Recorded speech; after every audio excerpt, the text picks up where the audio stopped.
हरि ओम हरे कृष्ण। यदि आप सब कुछ सही कर रहे हैं, बावजूद उसके भी आपके चेहरे पर तेजस्विता नहीं है, चमक नहीं है, ग्लो नहीं है, कील मुहासे झाइयों से भी आप परेशान हैं, या फिर चेहरा खाली निस्तेज है, या फिर डार्क सर्कल हैं, इन सारी की सारी समस्याओं का एक समाधान कुंजल क्रिया आपके सामने हम आज करके दिखाएंगे। यदि आपको पेट संबंधी बहुत सारे रोग हैं, अपच है, एसिडिटी है, कब्ज है, तो फिर उनका आपने इलाज भी बहुत कराया होगा, आप परेशान हो चुके होंगे, आराम नहीं मिल रहा होगा, डॉक्टर से इलाज कराया, आयुर्वेदिक दवाई खाई, लेकिन आराम नहीं मिला, तो आप हताश मत होइएगा। आज की वीडियो देखिएगा और कुंजल को जीवन में धारण कीजिएगा। हम आपको बाकायदा कुंजल करके दिखाएंगे, सही विधि के बारे में बताएंगे, बशर्ते आप पूरी वीडियो को धैर्य के साथ में देखिएगा जरूर। यदि इतना भी धैर्य नहीं होगा तो फिर आप कर ही क्या पाएंगे। वीडियो के अंत में हम आपको कुंजल से जुड़े गए प्रश्नों के उत्तर देंगे जो कि संशय आपके मस्तिष्क में उठ सकते हैं। वीडियो के समाप्त होने के बाद आप अपने संशयों का समाधान देख सकते हैं। रहना चाहिए। आयुर्वेद में जो चिकित्सा की पद्धति है वह जीवन दायिनी है और रोगों को जड़ से मिटाने वाली है। वहीं पर प्राकृतिक चिकित्सा वह उससे भी बढ़कर एक पैथी है। लेकिन दिक्कत की बात यह है कि हम यह सोचते हैं कि बड़ा धीरे धीरे काम करती है। मान लिया आपको कब्ज है, आपने बहुत सारा इलाज किया, आप ठीक नहीं हो पा रहे, या फिर दवाई भी ली, तीव्रता के साथ में दवाइयां ली कि भाई ये तेज दवाइयां हैं, लेकिन फिर भी आप ठीक नहीं हो पाए, तो आप क्या करेंगे? आपके लिए बहुत बेहतर है कि आप एनिमा करें। एनिमा यदि आप करते हो तो आपको तुरंत बस्ती क्रिया के तुरंत बाद में आपको आराम मिल जाएगा, आप ठीक हो जाएंगे, आपको कोई कष्ट नहीं रहेगा। यानी आपने इधर एनिमा किया और उधर आपका कब्ज मिट गया। इससे जल्द कोई और कब्ज का इलाज आपके नहीं हो सकता। कितना भी मल आपका रुका हुआ हो, आपका फंसा हुआ हो आंत के अंदर, वह ठीक हो जाएगा तुरंत एनिमा से। लगातार आप करेंगे जिस प्रोसेस में आपको बताया गया है। एक वीडियो हमारे YouTube चैनल पर अपलोड है, आप उसको करेंगे तो आपको लाभ होगा। अब हम आज बात कर रहे हैं कुंजल क्रिया के बारे में। वैसे तो षटकर्म बहुत महत्वपूर्ण है। यदि हम करते हैं तो षटकर्म से हमारी आंतरिक शुद्धि होती है, शरीर की हर प्रकार के रोग मिटते हैं, दुख मिटते हैं, कष्ट मिटते हैं, बीमारियां मिटती हैं। हमारी जो शरीर के कारण अशुद्धियां, शरीर के अंदर अशुद्धियां आ जाती हैं, उसके कारण बहुत सारे रोग हमें होते हैं। ऐसी ही जो क्रिया है वह है कुंजल क्रिया, जो षटकर्म से अगली क्रिया है।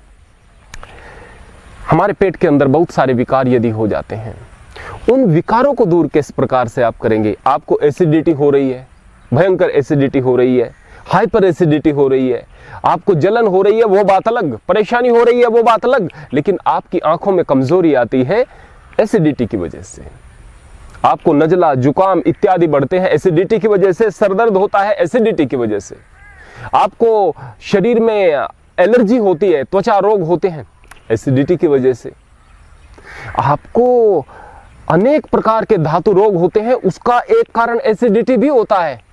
आपका यूरिक एसिड बढ़ता है, एसिडिटी 100%। शरीर में विभिन्न स्थानों पर दर्द होते हैं, एसिडिटी। तो इतनी सारी बीमारियां इस अम्ल पित्त की वजह से होती हैं, आप इसे ठीक कैसे करेंगे? कुंजल क्रिया एक ऐसी क्रिया है जो अंतर से आपको शुद्ध करके लेकर के आती है। आप कोई भी तेज से तेज दवाइयां ले लीजिएगा, एसिडिटी की कई बार आराम होगा, कई बार नहीं भी होगा, आप परेशान होंगे, तड़पते फिरेंगे, हालत आपकी खराब होगी। लेकिन कुंजल क्रिया, आपने इधर कुंजल क्रिया की और उधर आराम हुआ, आपको 1 मिनट का भी समय नहीं लगेगा। कुंजल क्रिया करते ही उधर कुंजल क्रिया समाप्त और उधर आपकी एसिडिटी समाप्त। इतनी सुंदर यह क्रिया है, कोई दवा आप ये बताओ कि दुनिया में इतना तेज असर कर सकती है क्या? तो हम कैसे कह सकते हैं कि प्राकृतिक चिकित्सा धीरे धीरे काम करती है? यह तो बड़ी तीव्रता के साथ में काम करती है। वो बात अलग है कि हम आलस्य या प्रमाद की वजह से इन सारी की सारी चीजों को अपना नहीं सकते। बिना किसी विलंब के अब हम शुरू करते हैं आज की कुंजल क्रिया को। यह 1 नहीं 2 नहीं, लगभग हमारे शरीर की 80 प्रमुख बीमारियों को जड़ से खत्म करने वाली क्रिया है। इस क्रिया में आप लोगों को कुछ पानी पीना पड़ेगा और पानी पी करके अपने हाथ की 2 उंगली या 3 उंगली, जितना भी आपको सुविधा हो, इनको मुंह में डाल करके उस पानी को पेट से बाहर निकालना होगा। इस बात का ध्यान रहे कि यह उंगली डाल करके पानी निकालने की क्रिया आपको बार बार नहीं करनी है। सप्ताह में 1 बार करें तो ठीक, 15 दिन में 1 बार करें तो भी ठीक। कोई इमरजेंसी की अवस्था है, आपको एसिडिटी ज्यादा हो गई है, तो बीच में की जा सकती है, लेकिन इससे ज्यादा इसको आप ना करें। जब आप एक्सपर्ट हो जाएं, जब आपको बगैर उंगली डाले ही पानी निकालने में सुविधा दिखाई देने लग जाए, फिर इसको बार बार भी किया जा सकता है। लेकिन जब तक आप लोग पानी निकालने के लिए उंगली डालने की, मुंह में उंगली डालने की आवश्यकता को महसूस कर रहे हैं, तब तक इसको बार बार न करें। उसका कारण यह है कि जब भी आप मुंह में उंगली डालते हैं, उसके पश्चात जब पानी निकलता है उसमें चेहरे की तरफ ज्यादा प्रेशर पड़ता है, तो आपकी आंखों में गर्मी, एलर्जी वो हटने की बजाय कई बार बढ़ जाएगी अगर बार बार आप ऐसा करेंगे। अगर सप्ताह में 1 बार कर रहे हैं तो सही, फिर यह आपके लिए पूरे शरीर पर जो दबाव पड़ रहा है लाभकारी ही होगा, इसका कोई नुकसान आपको दिखाई नहीं देगा। खैर, अब पानी पी करके हम शुरुआत करते हैं। पानी आप एक जग में ले लीजिएगा, जितना आपको सुविधा हो उतना आप पानी पीजिएगा। जग भी कम पड़े तो आप कोई बड़ा बर्तन ले सकते हैं। ज्यादा पानी पी करके उसको कुंजल क्रिया को करना थोड़ा आसान रहता है, लेकिन जब आप कम पानी पिएंगे तो थोड़ा कठिन रहता है। जब आप एक्सपर्ट हो जाएंगे तो ऐसी स्थिति हो जाएगी कि आप 1 गिलास पानी भी पिएंगे, आधा गिलास भी पानी पिएंगे, उसको ऐसे ही बाहर निकाल सकेंगे। लेकिन जब तक आप एक्सपर्ट नहीं होते तब तक आपको ज़्यादा पानी पीने की आवश्यकता होती है। आप 4, 5, 6 गिलास, जितना भी ज़्यादा से ज़्यादा हो सके पानी पीजिएगा। इतना पीजिएगा कि अपने आप ही पानी बाहर निकलने की स्थिति में आ जाए। तो मैंने पानी गिलास में लिया हुआ है, इसको पहले पीते हैं।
अभी ये ज़्यादा पानी पी करके मैंने आप लोगों को इसलिए दिखाया है ताकि आप लोग इसी प्रकार से शुरुआत कर सकें। और आप किसी ऊंचे स्थान पर खड़े हो जाएं जहां से आपके कपड़ों पर छींटे वगैरह न लगें। अपने कपड़ों को थोड़ा ऊपर करें। अपनी जो 2 या 3 उंगली है उसको आप मुंह में डालेंगे।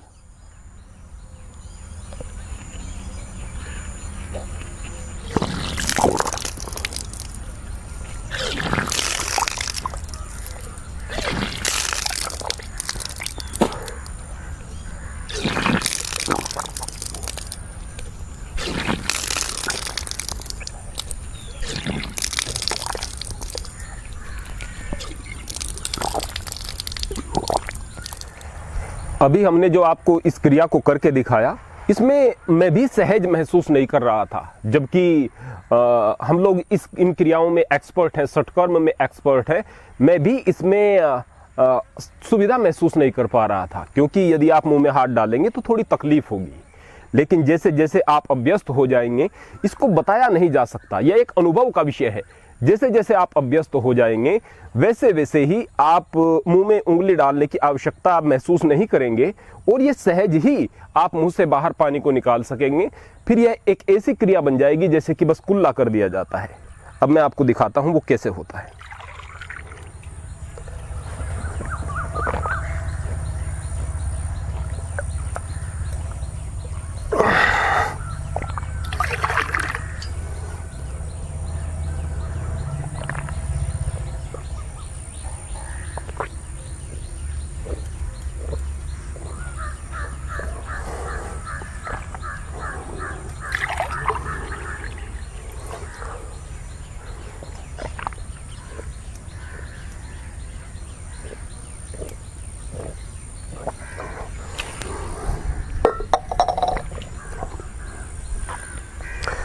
पानी पी करके थोड़ा सा आप नौली क्रिया कर लें, पेट को हिला लें तो वो बहुत अच्छा होता है, या फिर आप थोड़ा टहल लें, वो भी अच्छा होता है। ज़रूरी नहीं कि इसको तुरंत किया जाए। तो आप ऐसी स्थिति में आ जाएं, घुटनों पर हाथ को रखें और पानी को बाहर निकालने के भाव से अंदर से बाहर की ओर प्रेशर लगाएं।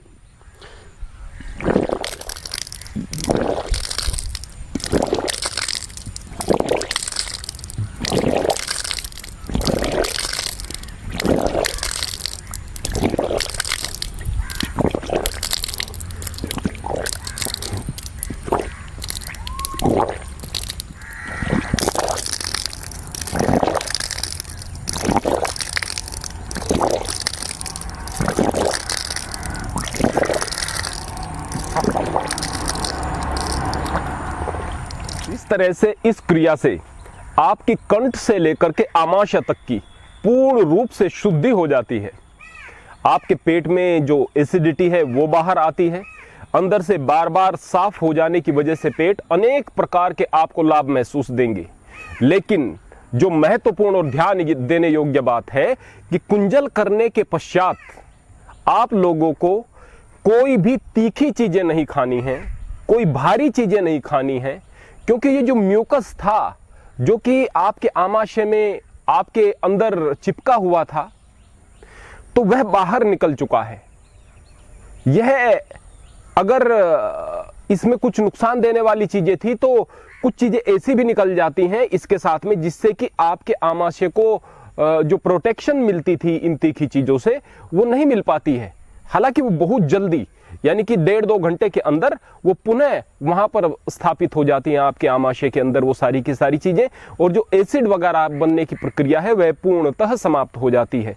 लेकिन इस बात का ध्यान रखना बहुत ज्यादा जरूरी है कि आप लोगों को बहुत तीखा नहीं खाना है, तला हुआ नहीं खाना है, हल्का फुल्का भोजन करना है।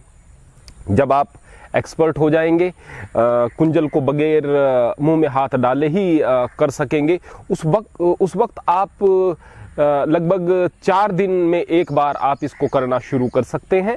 और अगर बिल्कुल अच्छा महसूस हो रहा हो तो कोई आवश्यकता नहीं, और अगर आपको एसिडिटी महसूस हो रही है तो 4 दिन में एक बार आप कर सकते हैं। इमरजेंसी की स्थिति में आप इसको प्रतिदिन भी कर लें तो कोई दिक्कत नहीं है, लेकिन केवल उस कंडीशन में जब आपको ऐसा लग रहा है कि मेरा जो अम्लपित्त का रोग है वो बढ़ रहा है, मुझे ज़्यादा करने की आवश्यकता है। आप प्रयास इस बात का करें कि इसको ज़्यादा बेहतर तरीके से सीखने का आप कोशिश में रहें, क्योंकि जैसा कि मैंने बताया कि यदि हम मुंह में हाथ डाल के करते हैं तो बड़ा जोर सा पड़ता है, आप इससे परेशान से हो जाओगे, आप सोचोगे कि किस तरह से इसको किया जाए। लेकिन जैसे ही आप इसको बगैर मुंह में हाथ डाल कर करने की स्थिति में आ जाते हैं तो यह इस प्रकार होगा जैसे मुंह में पानी लेकर के कुल्ला कर दिया, फिर आपको इससे कोई दिक्कत नहीं होगी और इसके विभिन्न प्रकार के लाभ आप लोगों को दिखाई देंगे।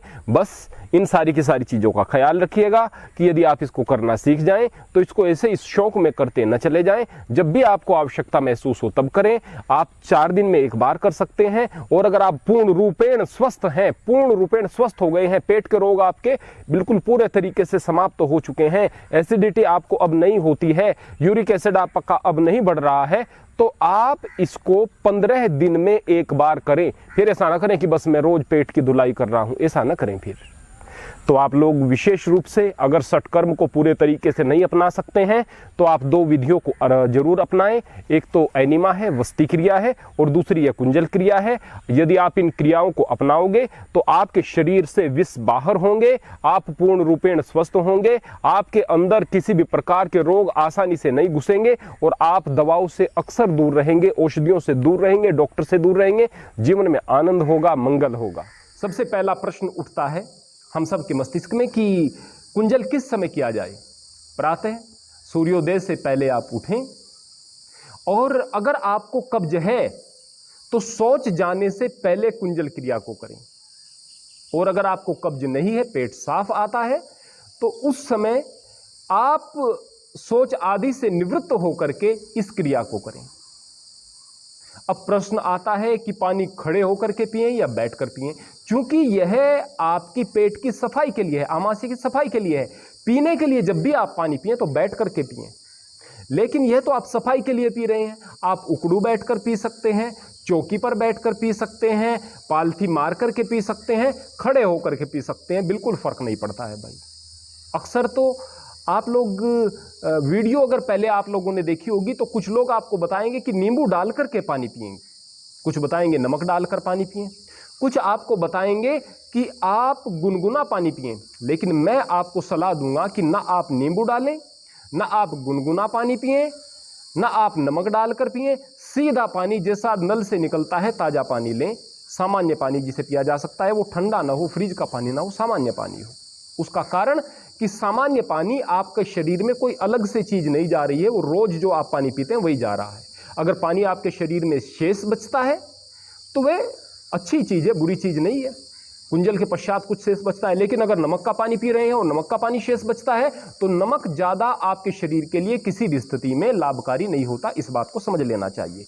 नींबू का पानी भी ज़्यादा बेहतर नहीं है बार बार करने के लिए। कोई भी ऐसी प्रक्रिया आप न करें जो कि शरीर के लिए अस्वाभाविक हो। पानी अपने आप में पूर्णतः बड़ी औषधि है ना, गर्म पानी पीने की जरूरत। सामान्य टेम्परेचर का पानी आपके शरीर के लिए अत्यंत लाभकारी होगा यदि आप सामान्य पानी से ही कुंजल करेंगे। और यदि एनिमा लेंगे तो मैंने उसमें भी बताया था कोई चीज़ न डालें, सामान्य पानी से लें। एनिमा की वीडियो को हम अभी आपके सामने दे रहे हैं यहाँ पर इंड स्क्रीन के रूप में, इसको भी आप देख लें। एनिमा को अपनाएं, आप कुंजल को अपनाएं और जब जब आवश्यकता हो तब तब इन चीज़ों को अपना करके अपने शरीर में बल की वृद्धि करें, अपने मस्तिष्क में ओजस्विता की वृद्धि करें, आंखों की रोशनी को बढ़ाएं, चेहरे पर चमक लेकर के आएँ, पेट के रोगों को दूर करें। और पेट के रोगों की वजह से 80 बीमारियां पैदा होती हैं, उन 80 बीमारियों का इलाज भी आपको कुंजल के रूप में मिलेगा, एनिमा के रूप में मिलेगा। यह जल चिकित्सा आप सबके लिए वरदान साबित होगी। हरि ओम, हरे कृष्ण।